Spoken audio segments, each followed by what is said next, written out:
Hey Pokemon fans, it's Jay Witz here with a brand new Pokemon Fact of the Day. He's the boss of Team Rocket, he's the Viridian City gym leader, and he's the self-proclaimed strongest trainer in the world. Let's talk a little bit about Giovanni. Even though Giovanni could have been just a generic bad guy for a simple RPG, his character is unexpectedly complex. The twist of finding out the abandoned Viridian City gym actually belonged to the boss of Team Rocket is one of the best in Pokemon to date, and he's still the only gym leader you fight before finally confronting him in an official Pokemon battle. Leading us off is today's special guest, ChuggaaConroy, with a popular Giovanni fan theory. What if Giovanni was the good guy, and you, the player, were the villain that stopped him? It might sound a little far-fetched, but it's a fun alternate way of looking at things. Let's assume that, like in the anime, Giovanni wanted to create Mewtwo, the world's most powerful Pokemon, but in destroying the lab and fleeing, he realized its power was too great to be contained. What if everything Giovanni hired Team Rocket to do in Red, Blue, and Yellow, and Green and Fire Red and Leaf Green and all those other games, was Giovanni's journey to atone for his sin of Mewtwo's creation? Let's look at his actions. What if the reason Team Rocket stole fossils from Mount Moon is that Mewtwo, being the strongest Pokemon alive, Giovanni felt the only way to stop him would be using Pokemon from the past? But that plan failed because you stopped him. What if the reason Team Rocket kidnapped Mr. Fuji and stole the Sylph Scope was so that they could capture Ghost Pokemon, a psychic type's natural weakness? But that failed because you stopped him. What if Giovanni took the Sylph Company present hostage to steal the Master Ball, the only surefire way to make sure he could recapture Mewtwo without fail? But that failed because you stopped him and used the Master Ball for yourself. For reference, I like using the Master Ball on Zapdos in my playthroughs. I know, I'm evil. I stopped Giovanni. All Giovanni wanted to do was save the world! But he couldn't, and it's all your fault! But admittedly, while this is a pretty fun theory, there's more holes in it than Diglett's Cave. For starters, while Giovanni has a huge connection with Mewtwo in the anime, there's nothing direct in the games. Both the anime and games do have a Dr. Fuji, but one of them seems to have abandoned his life of science while the other was burnt to a crisp. It's also a bit harder to find a reason for Team Rocket selling stolen Pokemon at their game corner, or explaining why they needed to break into a house to steal the TM for Dig. And there's also the fact that in the first generation, Psychic wasn't weak to Ghost at all. In fact, it was immune to it. Only in the second generation onward did the Ghost type get a strength against Psychic to help balance out the overpowered type.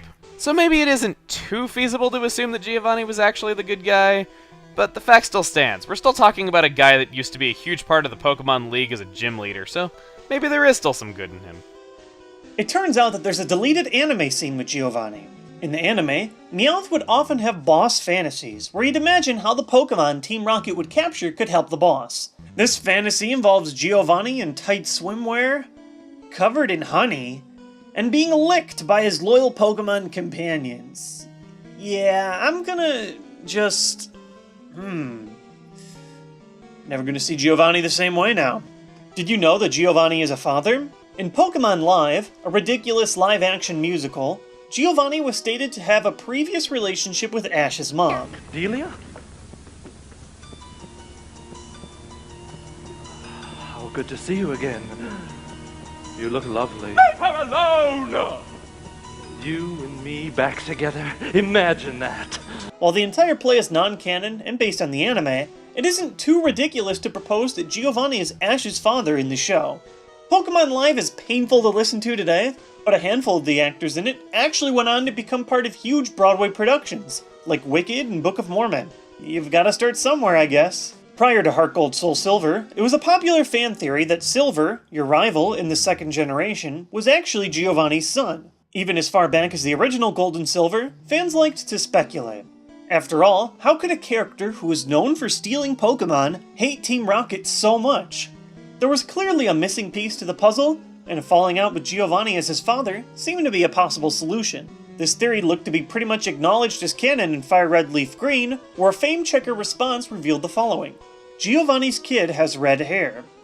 Also, while not canon, the Fire Red Leaf Green chapter of the Adventures manga took it a step further and straight up declared Silver as Giovanni's child. And finally, in Heart Gold Soul Silver, a special segment only playable when using an event Celebi reveals Giovanni as Silver's father. As you travel back in time with Celebi, it is revealed that Giovanni abandons his son after his defeat at the hands of Red, leaving Silver with his angry personality that he has in the Gold and Silver games. Also in Heart Gold Soul Silver, another theory emerges. If Giovanni is the father, who is the mother? Many speculate it to be Ariana, one of the Team Rocket executives and the interim boss of Team Rocket while Giovanni is gone in Gold and Silver. While her character was unnamed in Gold and Silver, she still has her own unique sprite and red hair. And judging by her hair in the official Heart Gold Soul Silver artwork, along with her repeated mentions of loyalty to Giovanni, it wouldn't be too big of a stretch to say that Ariana could be Silver's mother. And to round out our fan theories comes a darker one that many formed after the Celebi event that I mentioned earlier. The second portion of the event answers the question, where was Giovanni during Gold and Silver, and why didn't he return?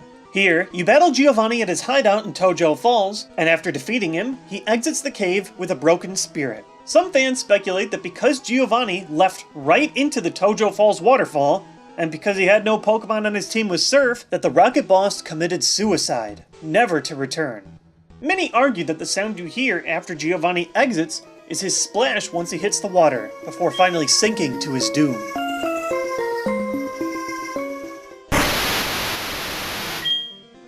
Many refute this theory by pointing out that the sound very well could have just been radio static, as the Team Rocket recruits call out to him. Also, Giovanni makes an appearance as a possible opponent in Black and White 2's Pokemon World Tournament. Whatever his fate, it's a shame that Giovanni hasn't returned to the games in some form or another outside of the World Tournament. While his motivations might not have been as deep as future antagonists like N, his mysterious past and epic unveiling still make him one of the best Pokemon villains to date. I am the greatest trainer in town, and I like to skate around on these awesome roller skates and do spin tricks. Whoa, whoa, whoa, guys! You gotta warn me when video's recording that I hit the button to and set up the tripod for. I get it. You want an end segment, right? Understandable. They give you great closure, but let's be honest here. Pokemon X and Y is out. I don't have any time for that silly business. Well, when you put it that way, I would like to thank ChuggaaConroy for being a part of this video. He makes awesome Let's Plays, a ton of them about Pokemon games, and you can check out one of his Pokemon Let's Plays by clicking that video up in the corner. Also, if you like this video and you'd like to be alerted when more of mine come out, you can click this button to subscribe to my channel. And if you appreciated that one part in my video where, sorry guys, who am I kidding? I just need to play this game right now. Please leave me alone.